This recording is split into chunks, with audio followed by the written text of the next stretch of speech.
aboard!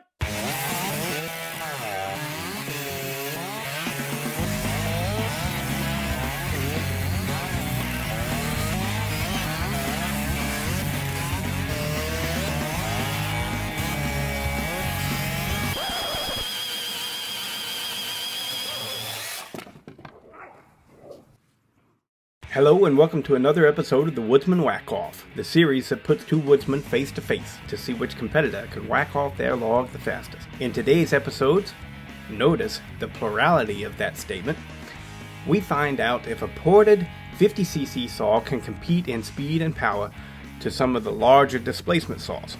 Our 50cc saw chosen to stand up to the larger challengers is none other than the mighty ThunderKitten. The ThunderKitten is an Echo CS4910 that has been ported by Charles Briscoe. The request given to Charles was to simply build a good solid work saw, nothing too hot, just something capable of pulling a 22-inch bar through some red oak. It runs strong and has beaten everything Bodie has in the 50cc range to date. It is outfitted with a 20-inch bar and new Husqvarna X-Cut chain, just like the other saws it will be competing against. And while we're at it, we might as well throw in something different. This right here is the Poulan 245A automatic. Yes, the Leatherface chainsaw. This saw right here, I believe, because I'm doing this off the cuff right here, guys. I think this is a 74cc saw. But so it's quite substantial. So let's see if it can put an end to the ThunderKitten's winning streak. This one right here is completely off the cuff. I figured, why not? Let's throw it in there. Okay, so here we go. The battle of two unlikely culprits or something like that. We got 50 cc's going up against 74 cc's, guys. And it looks straight away like the ThunderKitten is eating its lunch. That's right. David versus Goliath right here, and David is bing, pinging a rock right off of the Poulan 245's head. I'm telling you. That 245 runs pretty good for an old saw, but, you know, it's an old saw, and they've gotten a lot better nowadays.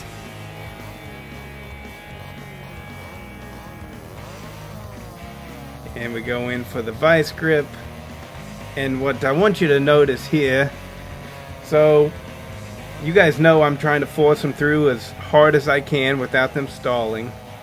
And even as far as torque, that little ThunderKitten has more torque than that big 74cc saw.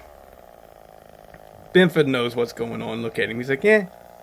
Oh, let's see what Bodie has to say. How about that? So, first off, real quick, I am re-recording this ramble session because the first one, you guys will never see it. You know, I mean, I might put bits of it in there, maybe, but I felt like after I had done it, I was like, man, it seemed like I was bad-mouthing old chainsaws, and I didn't like that because. I mean, you watch the channel. I mean, look, I get old chainsaws. I like old chainsaws. You know, so what I'm about to say from this point on, I just want to make it clear that my thoughts on them are, and I'm talking old. We're talking about the Pro Max specifically, basically. And there's a lot of them. The Pro Mac 1010 series, 710s, all of that stuff. The Poulans, like I just used in this video. The old Pioneers. And anyways, you get my point. The really old saws that were basically designed with an antiquated design. Those saws can be a lot of fun to own and use, and they can perform well. But what I was trying to say previously that I felt like I was bad mouthing is I don't care what you do. You can do the same thing to a newer saw and it will perform better. Even if you had the port timing identical on, let's look at a ProMac 1010S, right? A ProMac 1010S can never perform as well as a 357 XP, right? Even they're the same CC range, they're right there. If not identical CC, they're right there. And the reason I say that is not because I'm bad mouthing the ProMac. It's cool, but you can't get it as good as you can get a 357 XP because of the little things that often just your average dude or your average builder doesn't think of. Things like crank bearings and piston wrist pin bearings. You can really turn up anything. You can modify and make anything stronger and hot. Yes. However, there's a cost to it. And the problem that the antiquated designs have isn't power. The problem is Smitty just experienced it. He took, if you guys don't watch Smitty, I think it's called Smitty's Chainsaw Repair or something, he can build a really nice home light, and probably anything, but he took a home light, I think it's a Super XL 925, I believe, something like that. I'm not super familiar with the home lights, but he really turned that thing up and got it to scream, right? Well, the cost of doing business like that on an old home light is his bearings just were like, whoa! They can't take it. They can't take it. So, and you can't know that unless you have opened up this stuff and worked on it. The bearings, if you, for one thing, the crank, not the crank, the rod, the piston rod is bolted together. And so whenever you go, oh, look at that, isn't that nifty? I can just remove the rod. I can't do that on my newer saws. That's a pain in the ass on the newer saws. You need to be able to split the crank and then put it back together when it's as a still balanced crank. And it's very difficult. And you may see that a bolt-on rod is a wonderful thing, right? It's a terrible thing, because what that means is immediately you have very, very, very limited RPMs that you can pull. And so what he did was he turned up a chainsaw, got it to spin, I don't know, 15,000 RPMs, something like that. I don't know what it was. I don't know. But I know he went too high, because all they are is needle bearings. And there's nothing holding them in place except for the crank apparatus itself and the rod that you have bolted together. You know, it literally is shaped like this. Well, yeah, like that. Your piston's up here. This goes to your crank, boop, and then you got a cap, boop, that bolts on, just like an automobile, right? So back in the day, they probably thought, oh, this is brilliant. But it limits you. It limits you to, I don't know, 10, 11,000 RPMs, and it still hold together and be a good saw that'll last. I don't know. But my point is, it's limited. So, back to the point at hand, which is old saws versus new saws. Whenever you look at a ProMac 1010S that has, like, I think it has 57 cc's. Boop, right there. And a Husqvarna 357 XP. I am making the statement that you can never turn a ProMac 1010S up as high as you can at 357XP, and it still hold together the way that a 37XP will. And it's questionable whether or not it'll pull as much power because, advancements have been made. I'll scream all day long that it really sucks that chainsaws have not come further than they have. But the reality is they have come a long way, and it's nice. And the direction that they've went, a lot of times it seems to be they've gotten much lighter and more reliable. And I know somebody will throw out there, oh no, ain't nothing as reliable as the old stuff. And there is a point to that for sure, especially like a Homelight Super XL.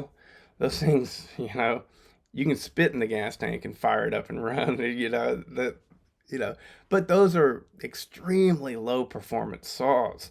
And for the time, it wasn't though. It was simply not the Mac. That's kind of the way that Super XL was measured. But anyways, yeah, I like old saws, and I like to have fun with old saws, and it's enjoyable. But the reason I got on the rant is because so many people will just throw out really BS statements. I mean, it's like, what? So, I got the perfect example for you.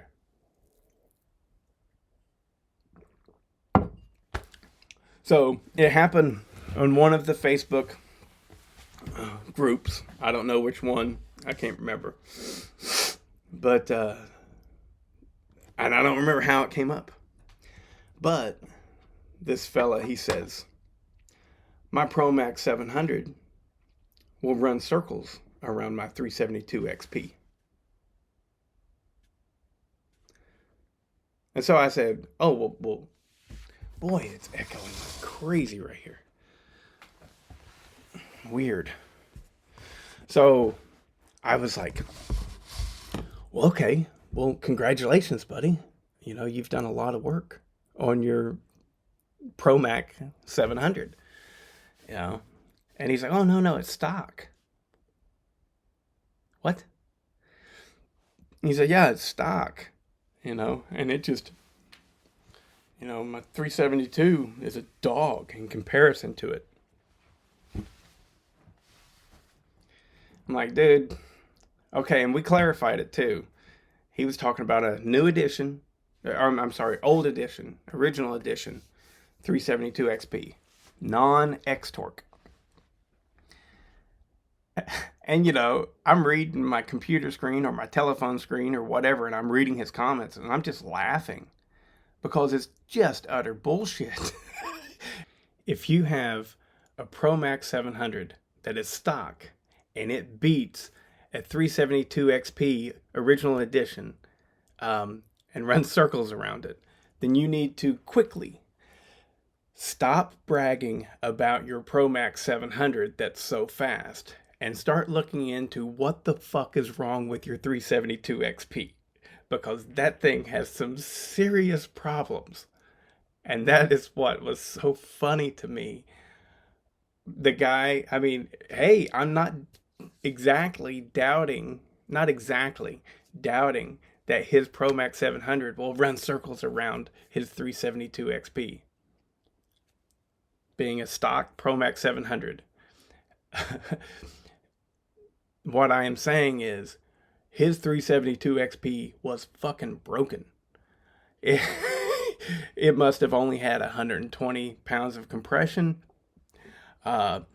Somebody had swapped out that carb and put some small China carb that was actually made for a 51 Rancher. Something is wrong with your 372 XP if it is getting its ass handed to it by a ProMax 700 that is stock. you know?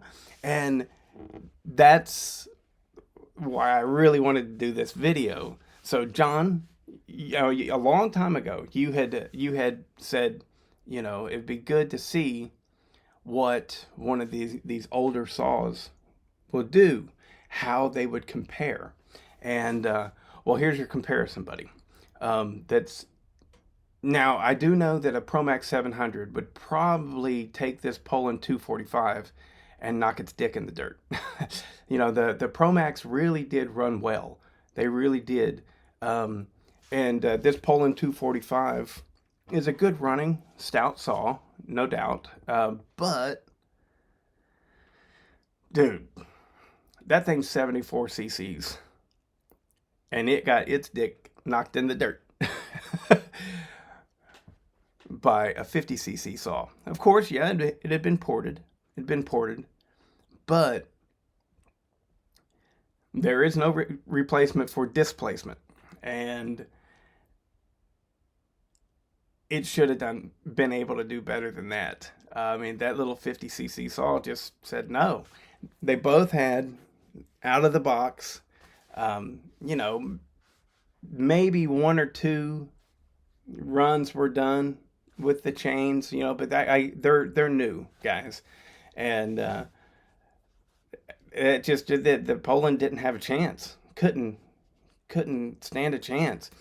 We didn't get the modern chainsaw, I think, until Red with around 1974, 1976, something like that, when they started producing the 49 SP and the 70E.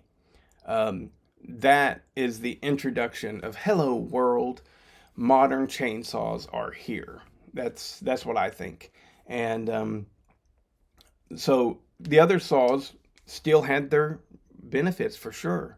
They were good. They're fun to use, but the idea that I can't wait to get a Promax 700 on here and put it up against a stock 371 XP. I can't wait. That's going to be an excellent test. You know, can you turn them up? Yep, you can. But for everything that you do to a Promac or anything, right? For everything that you can do that exact same thing to a modern saw, and the modern saw is going to walk away and say, "See ya." And this is the heart of why I'm rambling and everything, and that is not to say that the older saws aren't as good. The older saws can't compare. No, I'm not saying. I mean, that's true, but it's the people that make absurd statements. you know, I mean, like I got it from with this saw, with this saw, posting it online and everything, and with the Poulan 245. So like the guy that I got it from, he's like, it's a real strong runner, uh, stout saw, runs great and pulls chain well. Perfect description, Walker. You know what I mean? I mean, that's exactly what it is. It's a good solid saw that for its time, it really dug into the wood and pulled good and runs good and positive. That's the way to describe this saw. However, there's a lot of people that describe a saw like this as a beast. That thing's a real ripper. They're amazing. They're strong. They're like lightning in a bottle. It's like, no, it's not. I mean, no. I can remember whenever I got my I got my Promax 700, and I was like, all right. And I'm hearing all this stuff online, and I watched Buck and Billy Ray, and I'm like, oh man, this thing will pull a 32-inch bar. Oh man, I can't wait to feel the power of this. Oh man, this is gonna be great. It's a beast. Ugh, this thing is awesome, and it's gonna rip. It's just gonna shred. because that's what I'm hearing online. And I used it with a 24-inch bar, and I went, huh, that's what I thought about a Promax 700. I mean, it was a good saw, but we have got to get to a point to where we stop just spouting fucking bullshit, man. I mean, it's just stop doing it, guys. Enjoy the saw and be like, man, that thing it's strong. It pulls chain. Yeah. Ooh. Wow, isn't it fun? And it's fun. That's the thing. It's fun. So this is not negative. What's negative is all the people that act like you're going to shit your pants and piss at the same time the first time you pull that trigger. Those folks right there, just calm down. Calm down. Your excitement is very misleading to what these saws are actually capable of. That is what I'm trying to say, you know. And back to the bucking thing. All right, so yes, the Promax were excellent saws for their time. They still hold up today and are enjoyable to run. Absolutely. You can also hot rod them a bit and have a real strong runner. Fun, all right? But let me tell you my experience with the Promax. I've had a 55, Promax 55. I have had a Promax 700. I have had 3 or 4 of the Promax. I had 2 610s and 1 650. You know, the McBricks, they call them. Now, the McBricks, I never got any of them to run proper. To be fair, it was early on with me, but they had so much compression, you know, that whenever you can't get them to start, those things were like 200 pounds of compression. And the way that their starter recoil mechanism is set up, it's like a complete drag the whole way. You're like, they don't even start like a normal modern saw, you know. You can't snatch it and turn that engine over quickly because they would have those pulleys larger or smaller, whatever. I don't have time to think about that right now. And so whenever you're pulling it as hard as you can, the engine is turning over, but because it's so hard to pull, they have done some gear reduction with that pulley, sort of, not really. And it's turning over the piston slowly. So you're like, instead of a modern saw would be like, whoa, whoa. You get what I'm saying, right? So with those Promax 610s and 650, I was like, you know, I can't figure out why this thing ain't running. It's getting fuel. It's got spark. It's got shitloads of compression. Fuck this saw. Sold it. Because I was going to rip my shoulder out trying to start it. So that was my experience with those. The 55, as soon as I got it, I was like, oh, I love it. I have seen the light. I know this is the best vintage chainsaw. And I still might hold that opinion. It was really enjoyable to run. It was lightweight for what it is, produced good power, so-so on the RPMs, but it's a good saw. Same thing could be said about the Promax 700. All right, really enjoyed that as well. But I had been watching Buckin', and I was expecting what Buckin' shows. And what Buckin' shows is a 54cc 1010 pulling a 28-inch bar buried in Doug fir or cedar, stuff like that. And I was expecting to get that performance. Let me tell you, if you have never owned one, If you're just a regular dude, you're not like I'm not a pro. I don't know the ins and outs. I can get a razor sharp chain. And if you live on the East Coast and you cut anything other than pine or poplar, then you're going to have a similar experience to me, and you're going to go, how the hell does he get those saws to run like that? It's absurd. It really is.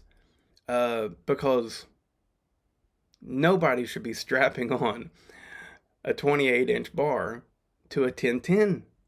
I mean, it's just idiotic almost. I'm just saying that because it's like, this is what, is he a wizard? Is Buck and Billy Ray a wizard? Well, in some ways he is. He's doing three things. Yep, three things. Number one, he's only putting those things in softwood. Really, I mean, every now and then he'll have some maple or something like that. I know, and so with guys like me, almost 100% of what I cut is red oak. That is literally twice as hard, sometimes three times as hard as the stuff that Buckin is cutting. So, softwood, very softwood. All right. Number two, he's just letting the saw eat. He knows how to work that saw, and he knows he's not going to be able to really dog it in and pull on it. I tend to dog in and pull on it. Okay. The other thing is, my God, he is a wizard because that man can sharpen a chain 3 or 4 times as good as I can. And a chain that I would consider, hey, this is all right. This is cutting pretty good. Then he would be like, oh, that's trash. You need to start all over. So whenever you're watching it, enjoy the videos. Enjoy him. He's got an electric personality. I love watching the guy. But he said it. Whenever I first got into this little hobby, probably about 4 years ago, I was watching some of his videos, and he says, I love running these old Max guys. I love it. If I could, I would run them every day. And then it's like he caught himself, and he goes, if they were as fast, if they were, what do you say? If they cut like a newer saw, I'd run them every day. But they just don't, friends. They just don't. And so it seems like the millions of people that watch him, all of them missed that statement because it's real. These old saws, as fun and good as they are, they do not cut like a new one. And so many people, I feel like, well, for one, what I'm doing with an absolute strict test like this in the 14 by 14 oak, same chains, same operator, I try and force them through there. I mean, I am, with the 2 second cuts, I am trying to shove those saws through there because I want to test the saws. I don't want to make a video that makes the viewer go, wow, man, that guy can really port a fast saw. No, I want you, the viewer, to go, oh, shit. It's not as strong as I thought it was. I want to cram that saw through the wood to showcase what it can do. Not like I got a video of my Husqvarna 55, right? And I am cutting, I got 2 videos of it with 2 or 3 videos with it, with a 28-inch bar and a 24-inch bar. And I'm cutting big oak with it. And, I have to baby it through there. And I felt like I made that pretty clear in the video. Maybe I did, maybe I didn't. But the point is like, I don't want people to watch my video and go, well, yeah, I can put a 28-inch bar on a Husky 55. You can't do that. I mean, You can for limited purposes. Like the whole reason I did it was so that I could get to stuff on the ground, little small stuff. And so the big 28-inch bar doesn't mean anything if you're only cutting stuff this big just because you don't want to bend over. That's the reason I was doing it. But Buckin's videos has a lot of people like me over here on the East Coast where our trees are all freaking hard, and it has us going, oh, and the best we can really do basically is out of the box chain. And we see it and we're like, oh yeah, I can do that. And so we put a big bar on a 1010 and you put it in big wood and you go to dig in those dogs and it goes, I wasn't designed for this. I mean, those saws came out with like 16-inch bars, you know. I really like Buckin's channel, and I'm not in any way talking shit. I'm just saying you've got to understand what the man is doing. He's enjoying a chainsaw. He's good at operating that chainsaw, and he's putting it in softwood.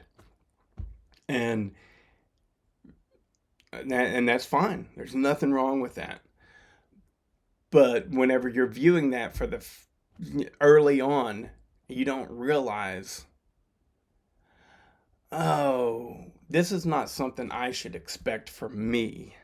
This is something that's happening because of many different things that are going on. So, anyways, old saws are great. I like them. They're fun. But they're not new saws. Not at all. So, I look forward to getting a Pro Mac on here and doing similar tests. I've got, I really want to get, I think I would like to own a 1010S. Don't go throwing any, I'll sell you mine for $300. I ain't got the money to do that right now. But yeah, if I find one, I'd like to own a 1010S. Port it and polish it, and make it perform and enjoy it and have fun with it. And that's it, But to expect, like I did, because I did, whenever I got my first Pro Max, I was completely expecting off the charts performance. And you shouldn't do that, because they're still old saws. And I've rambled, and I've rambled, and I've rambled. And I'll leave you with this. I just took an at-home test, and the line was so faint. It gives me hope that tomorrow I will hopefully test negative, and then I'll be like Vince Neil. Let me know you got that.